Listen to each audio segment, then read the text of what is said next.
पसीने की कमाई। एक नगर में एक गरीब ब्राह्मण अपनी पत्नी के साथ रहता था। वो भीख मांगकर अपना जीवन का गुजारा करता था और भगवान की पूजा में लगा रहता था। वह उतनी ही भीख मांगता जिससे उसके और उसके परिवार का पेट भर सके। उस नगर का राजा बहुत धनवान और ब्राह्मणों का आदर करने वाला था। राजा किसी भी ब्राह्मण को अपने महल से खाली हाथ नहीं जाने देता था। दूर दूर से ब्राह्मण राजा के पास आते और मुंह मांगा दान लेकर आशीर्वाद देकर चले जाते। एक दिन ब्राह्मण की पत्नी ने ब्राह्मण से कहा कि दूर दूर के ब्राह्मण राजा से मनचाहा दान ले जाते हैं और तुम यहाँ के राजा के पास एक दिन भी नहीं गए। जन्म भर कंगाली कहाँ तक झेलेंगे। आज तुम जाओ और राजा से कुछ मांग कर लाओ।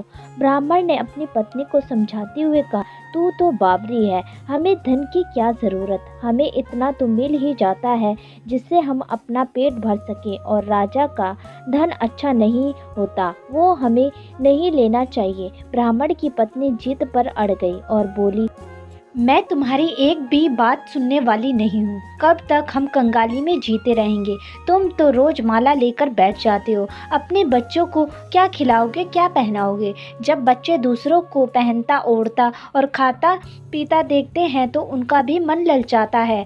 आज तुम राजा के पास जाओ, राजा बहुत भला व्यक्ति है, वो हमें ज़रूर मुँह मांगा दान देगा। मजबूर होकर ब्राह्मण राजा के महल की ओर चल दिया, पर राजा उस समय महल में नहीं था। ब्राह्मण को वापस लौटना पड़ा। दूसरे दिन ब्राह्मण की पत्नी ने ब्राह्मण को फिर से महल भेजा, परंतु राजा फिर से महल में नहीं मिला। तीसरे दिन राजा महल में मिल गया और उसने ब्राह्मण का स्वागत किया और उसे आसन पर बैठाया। और 2 दिन ना मिलने पर राजा ने क्षमा भी मांगी। राजा ने कहा, मैं आपकी क्या सेवा कर सकता हूँ। ब्राह्मण ने कहा, जो मैं मांगू वो आप दे सकते हैं। राजा ने कहा, आहा, कहिए तो, मैं आपकी क्या सेवा कर सकता हूँ। ब्राह्मण ने निवेदन किया, महाराज, मैं कुछ और नहीं चाहता, बस आप मुझे अपनी पसीने की कमाई से 4 पैसे दान में दे दीजिए। ब्राह्मण की बात सुनकर राजा चौंक गया और सोचने लगा, खजाने में बहुत सारा धन पड़ा है, पर मेरी मेहनत की 1 कौड़ी भी नहीं है। राजा ने ब्राह्मण से कहा, आप मुझे 1 दिन का समय दें, मैं कल आपको आपका मुंह मांगा दान दूंगा। ब्राह्मण को जब खाली हाथ देखा तो पत्नी बोली, क्या हुआ, राजा ने कुछ नहीं दिया। ब्राह्मण बोला, राजा ने कल देने के लिए कहा है। ब्राह्मण की पत्नी सोचने लगी, शायद इन्होंने बहुत सारा धन मांगा होगा और राजा को इसकी व्यवस्था करने में समय लग रहा होगा, इसीलिए कल बुलाया है। दूसरी ओर राजा ने अपनी राजसी कपड़े बदल कर फटे पुराने कपड़े पहने और मजदूर जैसा भेष बना लिया। जब राजा की पत्नी ने देखा और कारण पूछा तो राजा ने सब कुछ बता दिया। रानी बोली, मैं भी आपके साथ चलूंगी। राजा के हाँ कहने पर रानी ने भी पुरानी साड़ी पहनकर आ गई। इस प्रकार राजा रानी मजदूरी की तलाश में शहर निकले। लोहारों के मोहल्ले में जाकर राजा ने आवाज़ लगाई, किसी को मजदूर चाहिए, मजदूर। आखिर एक लोहार ने उन्हें बुला लिया, जो पहिए पर हल चढ़ाने की तैयारी कर रहा था। उसने राजा से कहा, देखो, तुम्हें पहले खातना धोकनी पड़ेगी और जब आग आ जाए उसके बाद घान पीटना होगा। फिर रानी की ओर देख कर कहा, तुम्हें कुएं से पानी लाकर हौदी भरनी होगी और कोयले वाले घर से कोयला लाकर भट्टी में डालना होगा। तुम दोनों को दिन भर में 2-2 आने मिलेंगे। अगर काम पसंद आए तो बोलो, नहीं तो अपने रास्ता नाप लो। राजा रानी लोहार की बात बताए हुए काम को करने लगे। राजा खातना धोकने लगा, पर उससे काम ठीक से नहीं हो पा रहा था। लोहार नाराज होकर राजा को ठीक से काम करने के लिए कहता। राजा जैसे तैसे अपना काम करने लगा। रानी भी कुएं से पानी भरकर लाने लगी। रानी के हाथ में कफोले पड़ गए। किसी तरह बड़ी कठिनाई से उसने पानी का हौज भरा। उसके बाद रानी कोयला लाकर भट्टी में डालने लगी। कोयला भरने से रानी के गोरे हाथ और कपड़े भी काले हो गए। भट्टी में आग आने पर लोहार ने पाता भट्टी में से निकाल कर पहिए पर जमाई और एक धान अपने हाथ में लेकर और एक राजा के हाथ में देकर कहा, देखो बारी बारी से धान इस पर पटकना है, हाथ इधर उधर ना होना पाए। राजा जोर जोर से धान पटकने लगा, लेकिन उसका निशाना ठीक नहीं बैठ रहा था। कभी धान हल पर गिरता तो कभी पहिए पर। मजदूरों का यह हाल देखकर लोहारनी बड़बड़ाती हुई आई और लोहार से कहने लगी, तुमने कहाँ से ये नौसिखिया मजदूर काम पर लगाए हैं?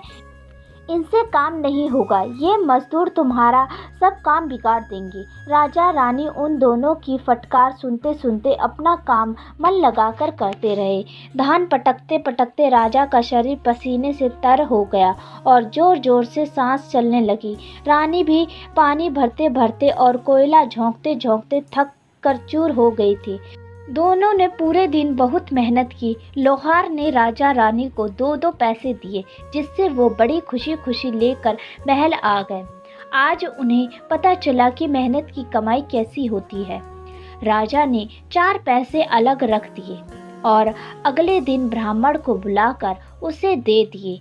ब्राह्मण राजा को आशीर्वाद देकर घर लौटा और ब्राह्मणी से कहा, लो मैं राजा के यहाँ से दक्षिणा ले आया हूँ। ब्राह्मणी खुश होकर दौड़ी हुई आई, पर जब उसने 4 पैसे देखे तो वह ठिठक कर रह गई और उन्हें दूर फेंक दिया। वो जल भुन कर ब्राह्मण से बोली, तुम जैसे दरिद्र से राजा के यहाँ जाकर भी कुछ ना मांगा गया, शर्म भी नहीं आती। यह कहकर रूठ कर चली गई और बहुत देर तक बड़बड़ करती रही। ब्राह्मण ने उन 4 पैसों को उठाकर तुलसी घर के पास रख दिया और सोचा, जब ब्राह्मणी शांत हो जाएगी तो ज़रूरत पड़ने पर उठा लेगी। परंतु कई दिनों तक पैसे वहीं रखे रहे और फूल बेलपत्र ऊपर से गिरकर मिट्टी में दब गए। ब्राह्मण और ब्राह्मणी दोनों ही उन सिक्कों के बारे में भूल गए थे। कुछ दिनों बाद तुलसी घर में 4 पौधे उगे। चारों पौधे बहुत सुंदर थे। यह देखकर ब्राह्मणी रोज उनमें पानी डाल देती। 4 महीने बाद वो पौधे बड़े हो गए और उनमें फूल लगने लगे। फूल सूखने पर उनमें से मोती झड़ने लगे। ब्राह्मण और ब्राह्मणी ने कभी मोती नहीं देखे थे। वो समझते थे कि कोई बीज है। हर रोज कई फूल झड़ते और बहुत मोती पूरी तुलसी घर में बिखर जाते। ब्राह्मणी उन मोतियों को समेटकर घर के एक कोने में डाल देती। इस तरह वहाँ मोतियों का ढेर लग गया। एक दिन एक सब्जी वाली आई। ब्राह्मणी को सब्जी लेनी थी, पर उसके पास पैसे नहीं थे। उसने सब्जी वाली से कहा, क्या तुम इन चमकदार बीजों के बदले सब्जी दे सकती हो? सब्जी वाली ने देखा तो वह पहचान गई कि यह मोती हैं। उसने खुशी खुशी ब्राह्मणी को उन मोतियों के बदले उसकी मनपसंद सब्जी दे दी।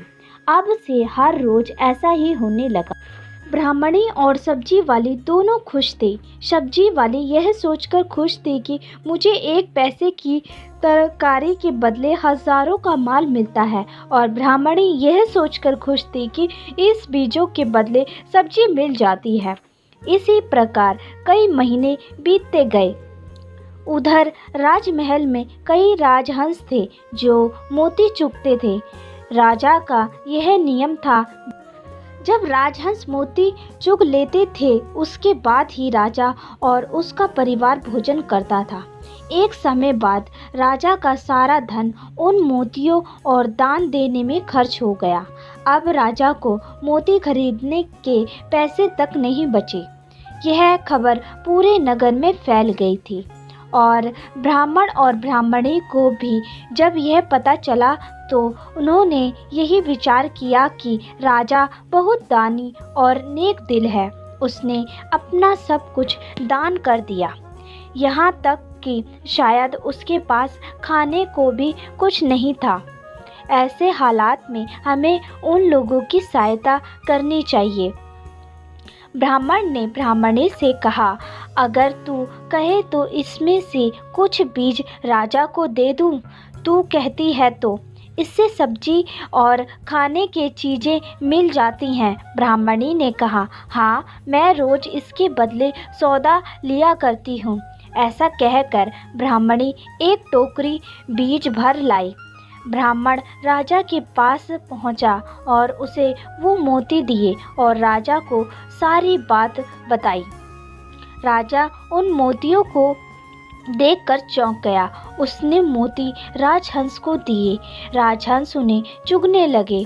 यह देखकर राजा ने ब्राह्मण से कहा, एक एक मोती सैकड़ों रुपए का है। सच बताओ, आपके पास इतने मोती कहाँ से आए हैं? ब्राह्मण बोला, महाराज, ऐसे बीज तो हमारे घर पर बहुत हैं। और राजा को पूरी बात बताई। राजा अपने मंत्रियों के साथ ब्राह्मण के घर पहुँचे और उन चारों पेड़ों को देख कर पूछताछ में उन सिक्कों वाली बात सामने आई। जब पेड़ों को देखा तो उनके जड़ के पास वही 4 सिक्के चिपके हुए थे। आज ब्राह्मण और ब्राह्मणी को मालूम हुआ कि उनके पास लाखों करोड़ों की दौलत है, जिसे वो साधारण बीज समझते थे। ब्राह्मण ने सोचा कि मेरे लिए यह धन किस काम का है। ऐसा सोच ब्राह्मण ने सारे मोती राजा को दान में दे दिए और राजा की आंखें भी खुल गईं। मेहनत के धन की कीमत उन्हें मालूम पड़ गई। उन दिनों राजा ने प्रण कर लिया कि मैं खजाने के पैसे से एक भी पैसा अपने ऊपर खर्च नहीं करूँगा। अपना खर्चा मेहनत करके चलाऊंगा। खजाने और ब्राह्मण के दान से राजा ने जनता के हित में कई धर्म कर्म के काम शुरू कर दिए। जैसे ब्राह्मण और राजा ने धर्म का पालन किया, भगवान करे सब ऐसा ही करें। दोस्तों, आपको हमारी ये कहानी कैसी लगी प्लीज़ कमेंट कर ज़रूर बताएं। और आपका बहुत बहुत धन्यवाद हमारी पूरी कहानी सुनने के लिए। फिर मिलते हैं आपको नई कहानी के साथ। तब तक के लिए राधे राधे।